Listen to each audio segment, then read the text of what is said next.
was good. Yeah. A&W root beer action. That's nice. Hell yeah. And guess what? Zero sugar. Zero Whoa. sugar. Wow. I know. Crushing it. That's pretty cool. I know. Does it taste like the same A&W that we all know and love? Well, I do want to know I want to know your thoughts about this A&W Zero Sugar. And would you put it on a root beer float? I would, and I have. It's really good. Yeah, I highly recommend. Dude, they're doing great things with aspartame these days, man. Is it aspartame or is it something different with the zero sugar stuff? Aspartame. Boom. Wow. They haven't proven that that's unhealthy yet, right? It's... I don't know. The jury might still be out. I'm pretty sure everything's unhealthy. It's really about the quantity.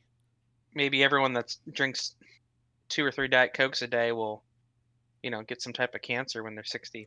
But no one's that does that is 60 yet. I don't know. They've had Diet Coke for 60 years already. Haven't they? I don't know about 60.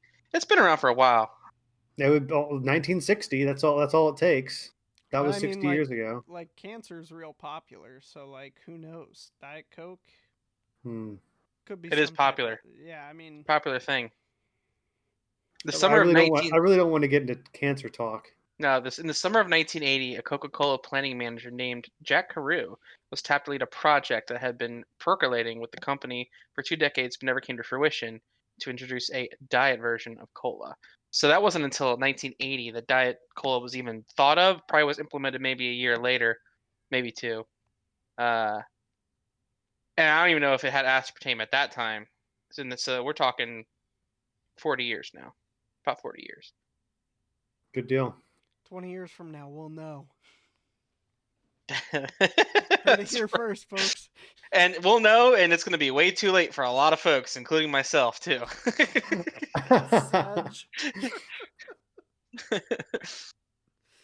Awesome. Oh, what are you drinking right there? That doesn't look like Diet Coke. No, this isn't Diet Coke. Matter of fact, it's absent Diet Coke. Normally I'd put some Diet Coke in here, but this is it's that Irish whiskey that I got for Christmas. Yes, that's right, and it is quite delightful. Yeah, I know, it's good. It's good stuff. Andrew, much to his disapproval, he really wanted that gift. I mean, I stole that from you, didn't I? Yeah, you stole it from me. It was sad. But I still have this cigar. I got some Columbus Watershed. It's good stuff. Bourbon. It's real tasty. I enjoy this stuff. Are we rolling? Yeah. Oh, perfect. Did you get my can open? Yeah. It's unclear. I just hope that I didn't bump my mic though when you did it. I wasn't ready. I don't think so. I usually have really good timing. Almost always. About that time. Right. Yeah. Yeah. Right. Yeah. All right. Well, welcome to the episode, Ruthless Obsession. I'm like insanely unprepared today. Scotty, you're gonna have to man the steering wheel, the cockpit, the controls, the thing on the ship, the oars, I think the ship just has a locomotive. wheel. I'm just trying to think of everything that He's stalling. Yeah. Pick a topic. Oh no, that's not stalling. I was just sometimes there's good shows and sometimes there's nothing's really going on, but we still wanted to talk. I think this is our best one so far. I don't know why you guys think that nothing's going on. Yeah, well, all right. Enlighten us. What's going on? I mean, honestly, hold on. Reported today. It's spring training. It's baseball season, boys. Scotty, that's on you, buddy. That's a whiff on your part. It is baseball season. Let's go. Look. Okay, so here I'm gonna go on just a tiny little rant. It's not even a rant. I wouldn't even call it a rant. Can I start? I'm gonna see my timing. I told you it's good. Before you go, I'm going to go on an even smaller mini rant. Why do the pitchers and catchers have to show up earlier than everyone else? What is going on here? Don't give me some BS explanation about like to build chemistry or whatever. All these guys know each other. Why do they have to show up? I don't even in a couple days, even if it is a couple days. What's the point of that? You don't think they're going to get enough practice time when everybody else is around? Why? What is the reason for this? So they can get their arms loose and ready to Oh, go for when the batters jeez. show up, and they're not throwing wild pitches and digging guys in the heads because they haven't gotten warmed up yet. Your arm. You go through a whole regiment on the off season, and you're not ready to go. You're not in primo condition to be even good enough to like throw throw batting practice. I just Well, hold on a minute. Catch your breath here. Catch your breath here. That's a ridiculous argument because it's not like the batters are already warmed up and they're like, "Hey, pitchers, let's go, man. We're fresh." No, but pitchers no, are hold on a the second. ones who throw batting practice. No. You hold on a second, Kevin. Just chill. I'm as a cucumber, buddy. I'm good. The pitchers have to get ready because the batters, while they might not be ready, they also won't get hit in the arms and the head and injure themselves because of wild pitches. If everyone's starting day one together, The pitching coaches, just like the home run derby, those are the guys that are warming up the batters. While they're doing that, the pitchers can warm up their friggin' arms. They've been practicing in the offseason. They're professional athletes. That is a whack argument, Scotty. There's no reason for them to show up early. It's purely tradition, just like everything else in baseball. It's totally unnecessary. Do you have more? I'm gonna find out the reason why. Well, I was gonna go into the fact that I don't really count when pitchers and catchers report as like the beginning of the season. That's not a day of joy for me where I'm super excited. You know what I mean? That's what I was going to get into until, you had to throw in your little take there. Because like I'm all for spring training. I love spring training as like a thing. I like, following the team, who's going to make the cut, who's the first, 2 or 3 in, who's the last 2 or 3 out. That is really fun stuff. And it's really cool too. A lot of times you see like, old legends maybe like, hey, maybe I can do it again, and they'll have a minor league deal or they're invited to spring training, so it's cool to hey, maybe Josh Harrison's going to play for the Phillies because he's with them for, at camp. That is all fun, but I'll count the first few spring training games as like when it's really time, not pitchers and catchers are reporting. I get the social media hype and excitement, about like, oh, hey, we're loading up the team truck, and we're heading down to Florida. But it's still freaking, November 17th. There's 2 inches of ice on top of 8 inches of snow here in Pittsburgh. Like, pitchers and catchers reporting to Florida isn't getting me as jazzed as I will be on the first day of spring training, as an example. So, yes, it's cool. It's awesome. But is it a notable thing that, like, we need to have a special pitchers and catchers report episode? And now, so Drew, I'd love to hear why you disagree. I disagree because we can talk finally on this show about all of the good baseball trades that have been happening over the offseason that we have neglected. Trevor Bauer going to the Dodgers. We didn't talk about that. We should have talked about that. Why? I mentioned the Arenado trade. I mentioned that. That's one out of all of the baseball trades. It's the only one I care about. Some of the Padres made some moves. Those are pretty good too. Yeah, the Padres made a whole bunch of moves. And we could have Snelly. talked about a lot of baseball, but we haven't touched on baseball like hardly at all on this show. We talked about the Hall of Fame the other week. I mean, what are you talking about? We're talking tons of baseball. We're talking about every relevant baseball thing that's happened. Go ahead, if you want, take 2 minutes here and just give me everything you got on every trade you want to talk about. Get it out of your system, buddy. Pitch, I get really excited when pitchers and catchers report. Because it's really fun for me because these are the athletes that I care the most about. I love watching pitchers. They're like some of my most fond memories in baseball are actually like the pitchers that I've got to see at PNC Park or Citizens Bank, other things like that. Like it's all about like seeing the really good pitching performances when they go deep into the game, 8-9 inning games. I love that stuff. So, like, this is why I get excited when pitchers and catchers report, because it just brings back all those memories for me. And, like, the Dodgers have a really good starting rotation, so I'm really excited this year for like just seeing Trevor Bauer as a Dodger, seeing David Price finally play as a Dodger is going to be really cool. I'm excited. Okay, I'm excited. Okay, so now it makes sense. You have a lot of hope and optimism with your team's success this year, so you're jazzed about it. Whereas me, as a Phillies fan, I am very nervous about this season. I'm glad with some of the off-season moves that the Phillies made with keeping JT Realmuto and Didi Gregorius. However, they have not really added a whole lot at all either. So their team last year wasn't great. They've done some stuff with their bullpen, but they did some stuff with their bullpen last year too. Didn't fare very well. So, I think you've got a little bit more hope. That's why you're jazzed. And while I was talking, I also think, that we have an opportunity here because I would say Kevin really doesn't have like a baseball team. He's got a few teams that he likes, but he doesn't have like the team. So I think that we should probably challenge Kevin to do what we did with hockey and Soul actually Search. put a stake in the ground and declare allegiance and loyalty to one specific team over all of them.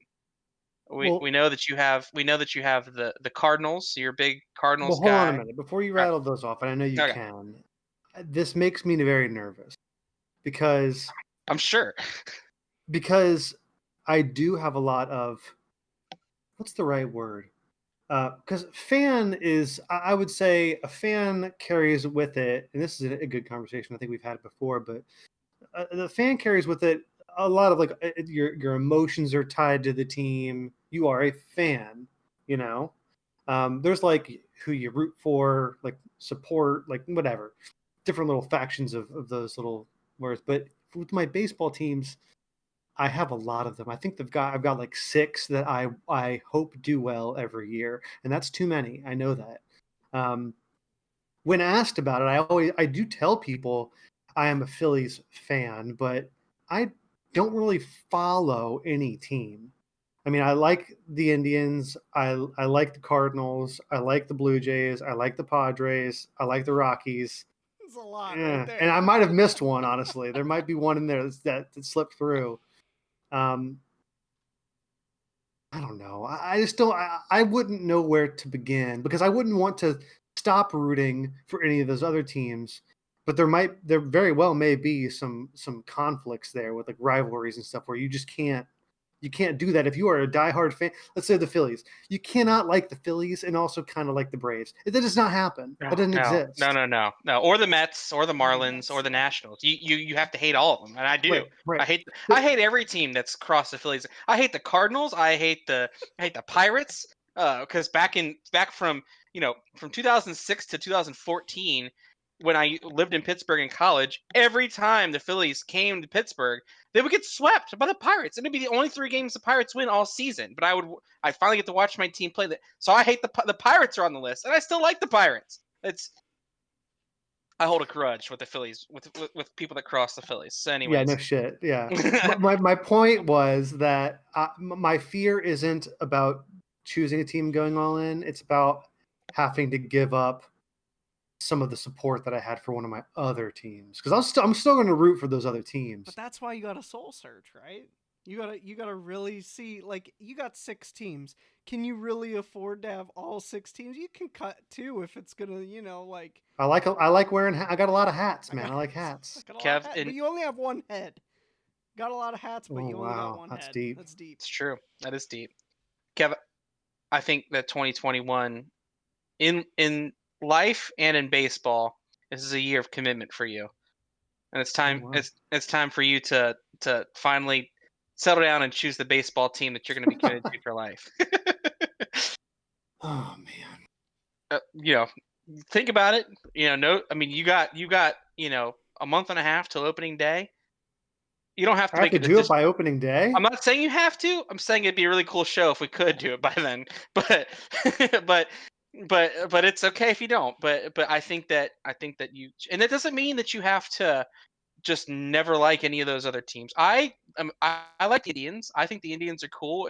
If the Indians are playing in the World Series, I'm rooting for them, and I'm rooting pretty hard for them. But I will never not be a Phillies fan. You know what I mean? And you need to do the same thing for your team. And Well, couldn't we say the same thing for all three of us with basketball? I mean, that's a sport that I've already made my. I'm the Milwaukee Bucks, man. I'm a Oh Bucks. yeah, I mean, Bucks through and through for that's sure. so I true. mean, that's That's so very true. true. I do not have a basketball team. I'm a LeBron fan. I mean, I obviously I root for the Cavs. I want the Cavs to do well, but I won't claim to be a Cavs fan. I wasn't there when it was the toughest. I can't claim that. But listen, here's what I will promise you that I'll do. I promise that I will do some soul searching, and I will try to narrow the field. Okay, for now. So I'll work on it. It's basically what I'm getting at. I'll work on it. But it's going to be a whip. It's going to be a work in progress, buddy. That's fine. I'm not saying that there's no pressure to have a specific time, but you're now on your journey. You can't this can't be something that 2 years from now, whatever, something like no 2021, preferably before the season starts. Definitely has to happen before the All-Star break. I'm sorry. Well, you know what would be nice is that I'm kind of nomadic right now. I've been living a lot of different places. Every couple months, I'm here and there, different places. I would like to. It would be nice, and I know this is probably going to happen this way, but it'd be nice if once I settle down somewhere, that area's team is the team I go with. If it lined up with one of my 6 teams, hey, I got 6 options, right? Those are some nice cities, um, but Look at you, that something different. I got a lot. That's just one of the many factors. So I got to go through this. Okay, fine. Okay, fine. I'll work on it. Okay, Put it in the that's very hopper. good. Put it in the hopper.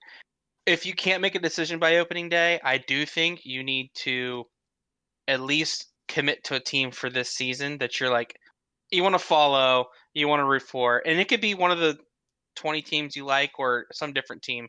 But you gotta at least commit to a team to follow for the season, and be bummed when they lose.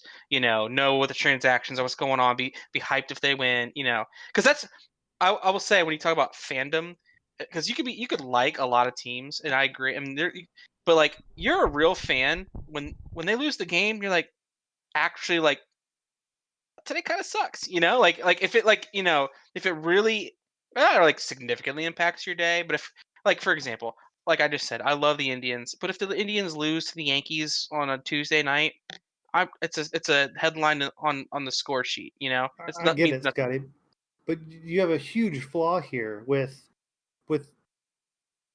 the sport of baseball has an issue with none of the games meaning anything Oh, until bullshit. no. Oh, we're gonna have this conversation. We are Are gonna you have this serious right now? conversation. I do Yes. have to say, anytime the Dodgers lose, because I'm on the East Coast, it usually just ruins my night. Like I might have been having a great day, Dodgers lose, and I'm like miserable the rest of the night. All right. Well, then this might be a flaw within within just my sports, whatever you want to call it, because I have and will have, and no matter how much I invest myself in a team, I'm going to have a hard time giving giving a rip at all about one loss in like May to like a non-conference team. Like, I, of course, I want them to win, but how am I going to care about that? How am I going to care about 164 games? It's too many games. It's Yeah, if the Browns lose on Sunday or whatever game they play or whatever day of the week they play, it's terrible. I'm ruined. I'm in a bad mood. It'll take a lot to get me out of it. I get the feeling that you're describing, but I mean, I like the Wild. I try to watch every time the Wild play. I try to watch at least a little bit of the game live. I always watch the highlights after the fact if I just miss it. And I'm bummed, but with sports like that, these long seasons, I get more upset when you have a lot like several losses in a row, especially a season like this season when it's condensed. Every game means so much more, but that's just the point. Every game means more when there's fewer games. So explain that to me. How would you tell someone like me or anybody else that would like to get into baseball but has this issue with like they just don't care at all until you get to August at the earliest. Well, so for me specifically, my favorite way to consume baseball content is listening to it. I like listening to the games, um, because that's just how I became a fan pretty much. When you get to listen to the home team's radio and experience the emotion through like the announcers who like they care, they're invested. It's not like turning on Fox Sports and watching Joe Buck talk about whatever.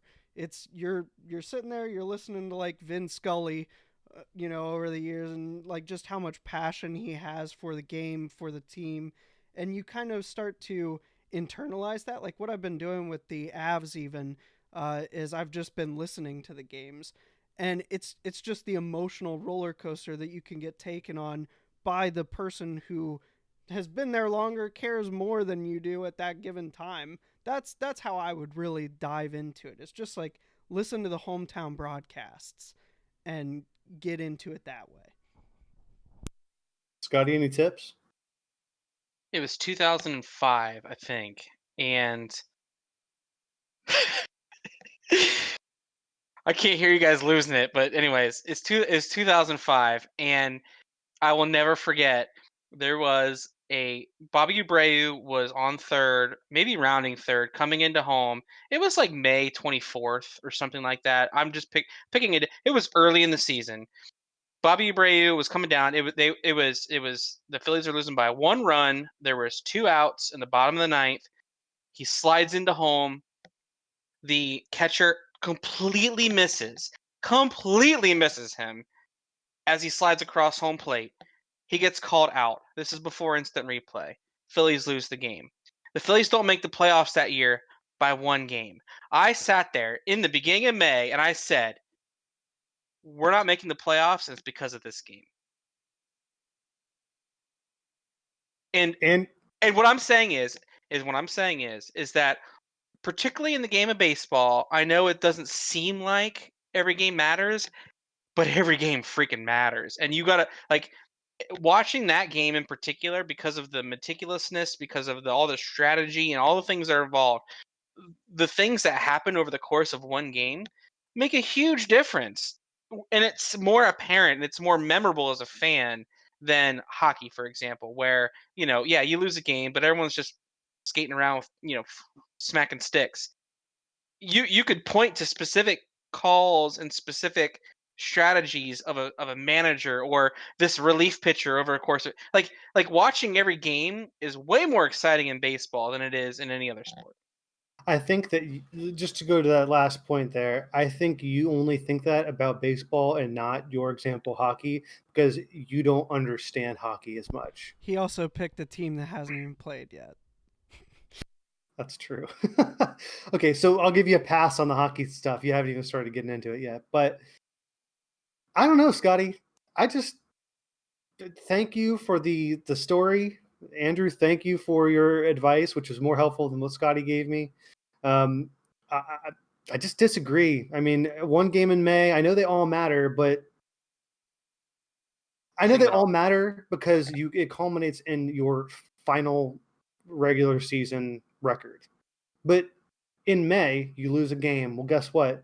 If you win out, you have so many opportunities to win more games. That's why in September, and you only got 3 weeks left, and you're battling for a wild card spot. That's why those games matter because every game changes the balance. So I just the logically, of course you're right. Of course every game matters. Of course it does. Mathematically, it matters. But that's not enough to pull me in. In May. I understand, and I want to flash a little more light on me because it's getting dark here, and I don't have a lot of good light. But yeah, your light is pretty bad, actually. It's pretty bad. It's gotten progressively worse as this has gone. Yeah, you're in a cave. Your walls went from green to just dark. I know. And I think they're white, right? Maybe, yeah, they are white, and my wearing a dark shirt probably doesn't help either. But anyways, only thing I want to say is I would also say that and this maybe I get now why Andrew's a little bit more excited after thinking about this and having this big discussion. there's something about, particularly the year or a year where your team does really well or potentially even wins the World Series, being a fan, getting pumped, following them a little bit in the off season, getting pumped for pitchers and catchers, watching them all through spring training, and then they have success all through the. If you follow them all through the year, more so than any other sport, I think, because there's so many games, you really feel invested and you're in with them on their journey. You know what I mean? Like you're following them through all of it, and every single day there's news. Something's happening, a game's occurred, and you're you're looking at the stat line, who threw this, who threw that, which relief pitchers on kind of a slump, which guy's really hot. Like by the time the World Series comes around and you've actually like followed them all through the season, I mean, you're freaking jazzed. I mean, it's a big deal, and that's, I mean, I guess you could say that with other sports, but I mean, there's just the time commitment that it takes to follow a team for that long. Like you're in it with them, so I get it now. I get, and that's the hope of the Dodgers. Go ahead, Drew. Go ahead. Like you're talking about like right the stat lines and stuff like that. I mean, I'm a big stat guy, so like sitting there and following all of baseball's statistics is so much more fun than like every other sport.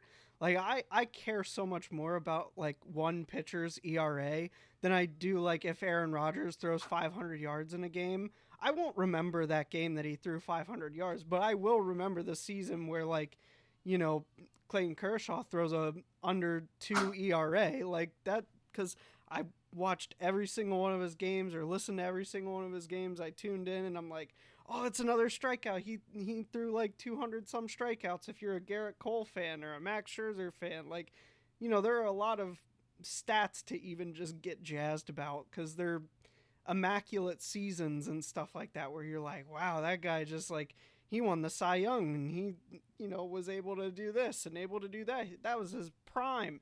Those kind of seasons are so much fun to be involved with, like as a fan. You get super excited for it. Yeah. So you're telling me to enjoy baseball, it needs to become an integral part of my life, and I have to learn to love stats. No. It's not.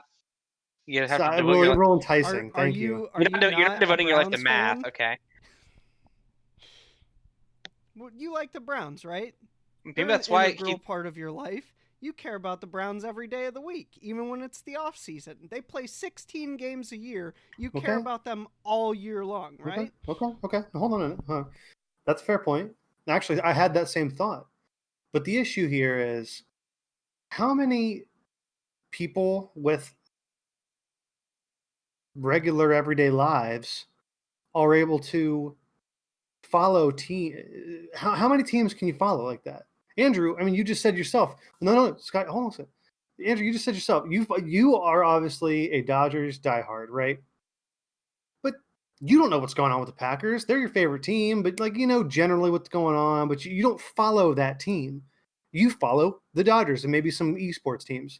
Scotty, you follow the Bengals and the Phillies and nothing else. Like how many teams is a person supposed to follow like this? You aren't supposed to have 6 teams. That's the exactly. point This is spoken by someone who's been a fan of 6 teams in baseball his whole life. You know what I mean? Like oh, you've never this is what I'm trying to say. When you pick a team, hold on.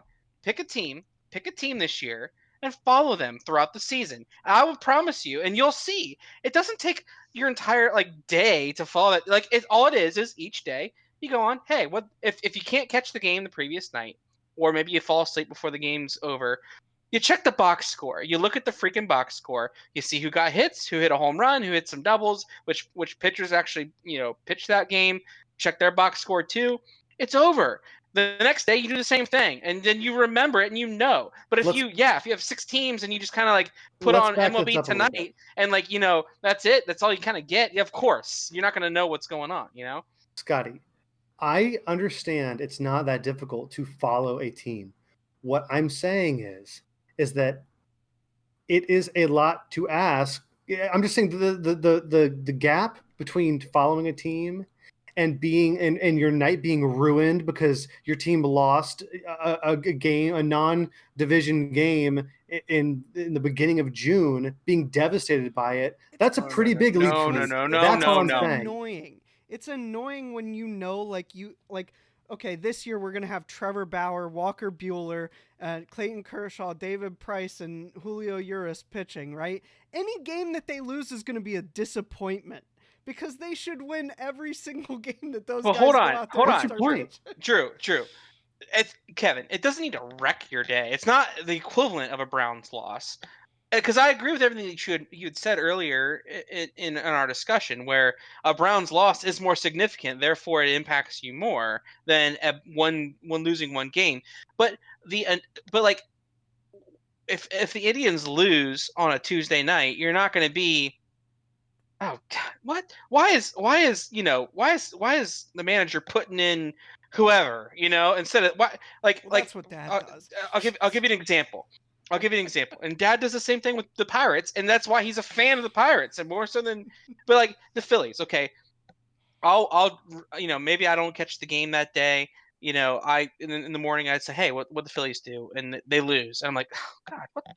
Really, what happened? And I open the box score, I look up, like, really, you put Hector Neris in again? Like, I shouldn't even be in the league.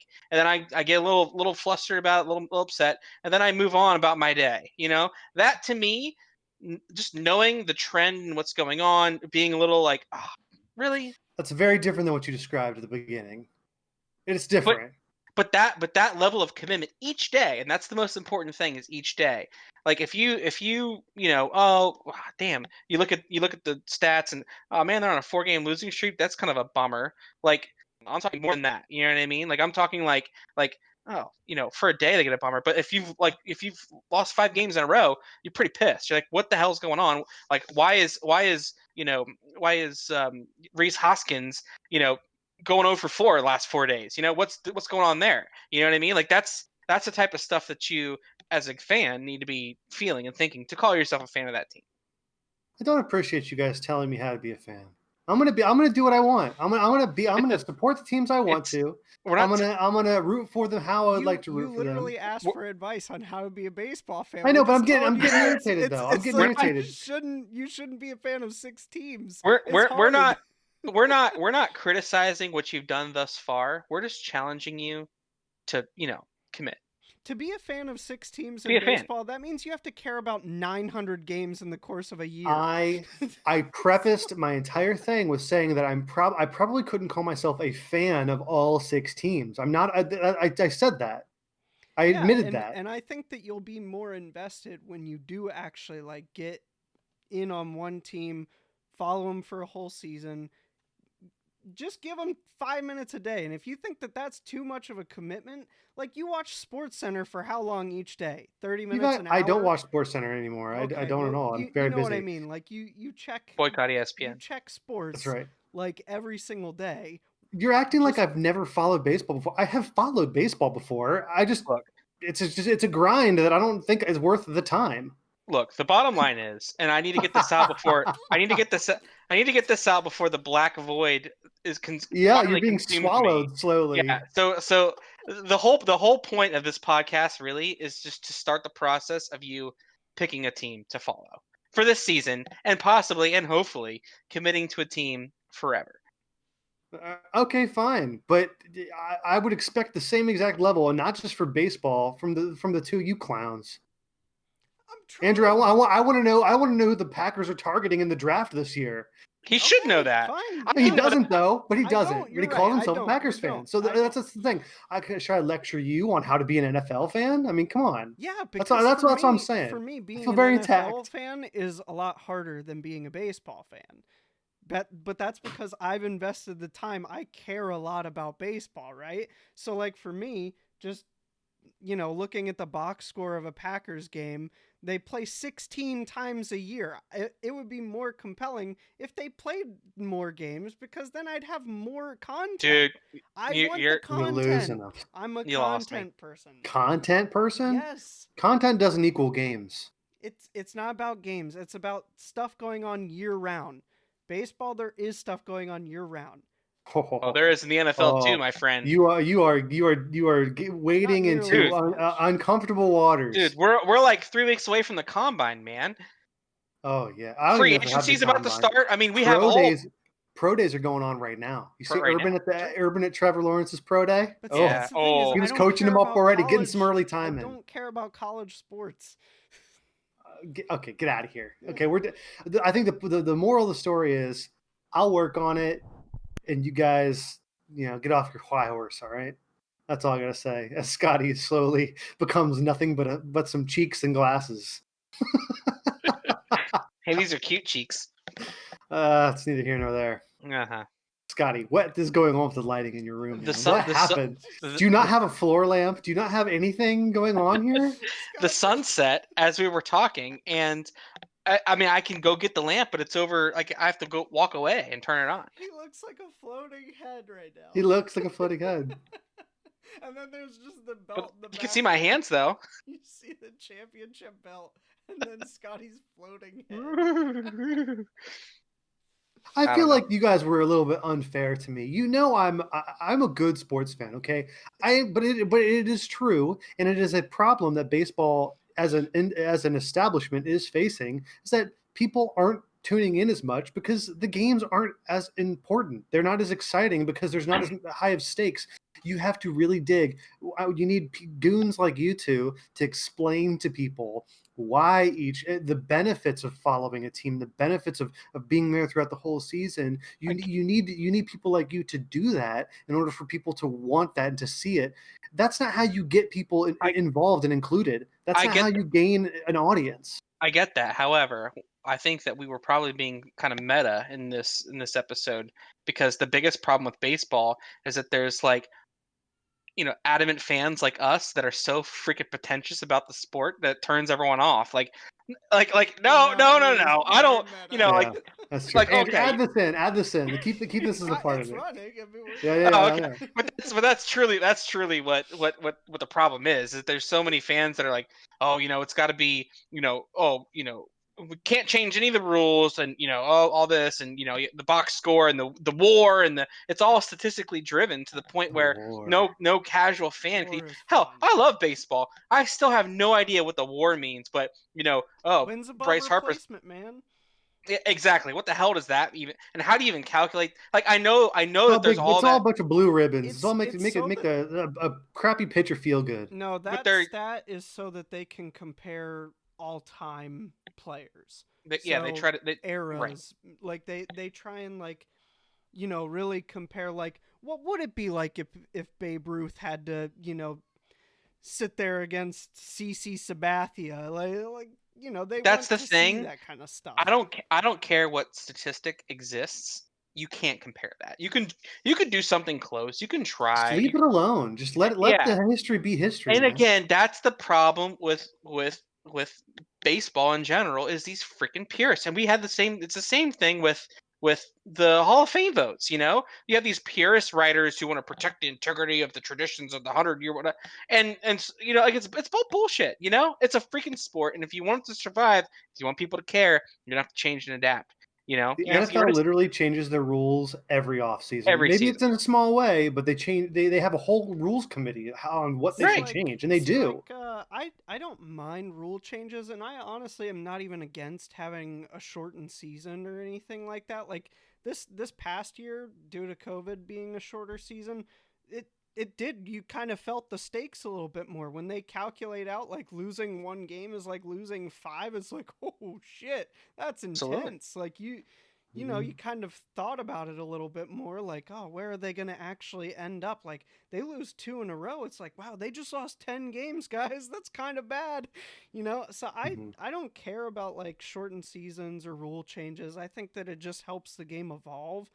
I think the hardest part about gaining fans for baseball, or trying to attract new fans, is that there's a lot of downtime in between things, and unless you're at the games, like, it's kind of hard to get into it. Like, whereas football, like, people have football parties. Come over to my house on Sunday, watch the football games. We can talk during the commercials and crap like that. Whereas like baseball, it's like you got nothing but time to talk. So we're gonna I'll have a whole episode just on my proposals on what should change about baseball. I'd love to see that. You've heard a few, but I will resurface them, and we shall discuss. Yeah, but there won't that'll be be much good. discussing because you're gonna love all of them.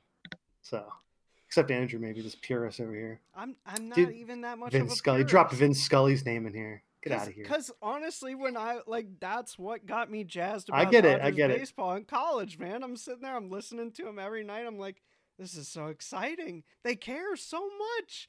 It's Harry the Kalas passion, is better, man. but I'm with you. It's Harry like Kalas that is a legend. hometown. You listen to the hometown broadcast, you get hyped up. I've been listening to the like 2 Avs games that have been on since I've been a fan. Holy shit, is it so exciting?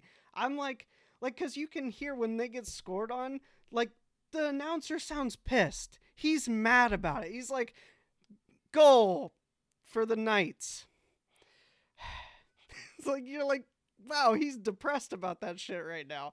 And then like, the Avs get a breakaway or something like that. They're going off and they shoot and now they missed. You're like, oh, you're just jazzed about it. You're sitting there, you're hyped up. I love that.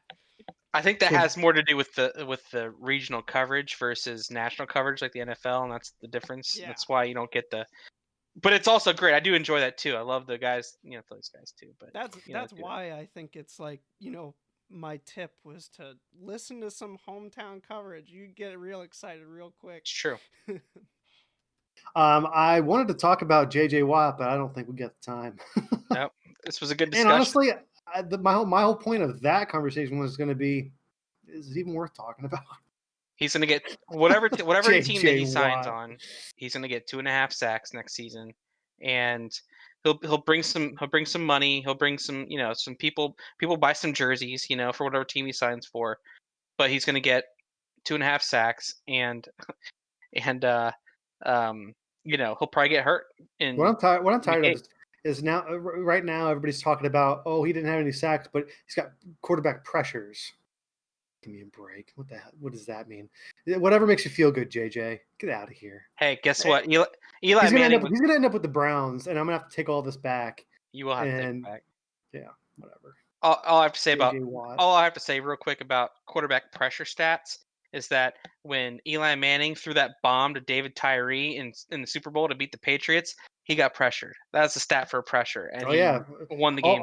All 5 rushers on that play had QB pressures. Guess what? Didn't matter. Squat. Didn't matter. Nothing. That's right. There's your stats, Drew. Pressures. All right, Scotty, you got a top 3 for you, buddy. Okay. Top 3 ice cream flavors. Ice cream flavors. Wow. Okay. I'm gonna go number 3, chocolate chip cookie dough. Number 2 is going to be American Dream from Ben and Jerry's, and number 1, because it's I don't need to explain it. Number 1 is vanilla for sure. Yeah, your number 2, you're a little bit of a sellout there, Scotty. How? We want to get into it. I don't really want to get into it. No explanations for the top 3. Okay. I had a really good one earlier, but now I forgot what it was going to be. You didn't write it down? No, I didn't write it down. And check the show notes, Drew. I got nothing over here. All right. Top 3 side dishes.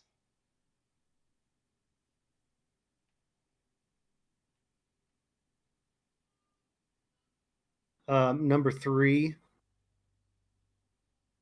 would be baked beans. Number 4,